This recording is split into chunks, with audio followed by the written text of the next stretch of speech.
pour parler de la situation en RDC. Nous sommes avec Alphonse Mendo. Bonsoir. Bonsoir, madame. Vous êtes professeur de sciences politiques à l'université de Kisangani. Vous êtes également un proche du docteur Denis Mukwege, ancien candidat à la présidentielle et prix Nobel de la paix. Que pensez-vous de cet échange entre le président Tshisekedi et Massad Boulos, les ressources congolaises contre une aide sécuritaire? Alors, je pense que ce n'est pas une mauvaise chose en soi, puisque si vous avez de moyens, vous avez de ressources, il faut pouvoir vous en servir pour votre bien. Et en l'occurrence ici, la sécurité, c'est un bien fondamental pour la RDC, surtout en ce moment où le pays fait face à une crise sécuritaire très grave, accompagnée d'une crise humanitaire très aiguë et qui dure depuis trop longtemps, 30 ans. Donc je pense que on peut mobiliser toutes les ressources nécessaires du pays pour pouvoir faire face à ça.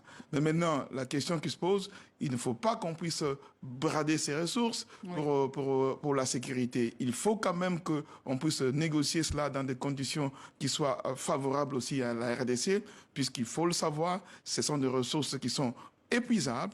Et donc, si on les brade aujourd'hui, ça s'épuise sans qu'il y ait évidemment des incidences sur la vie des Congolais, les populations congolaises. Alors, on va laisser au pays, aux générations futures, une terre exsangue et qui ne pourra même pas être disponible pour l'agriculture parce qu'il faudra des milliards qu'on n'a pas pour pouvoir dépolluer et les rendre arables. Donc, c'est une bonne idée, mais il faut vraiment négocier que ça puisse être gagnant-gagnant pour la sécurité contre l'accès aux ressources. En attendant, vous qui habitez Kisangani, est-ce que vous craignez que le M23 prenne prochainement cette grande ville? On sait que ces dernières décennies, certaines rébellions avaient pris Kisangani.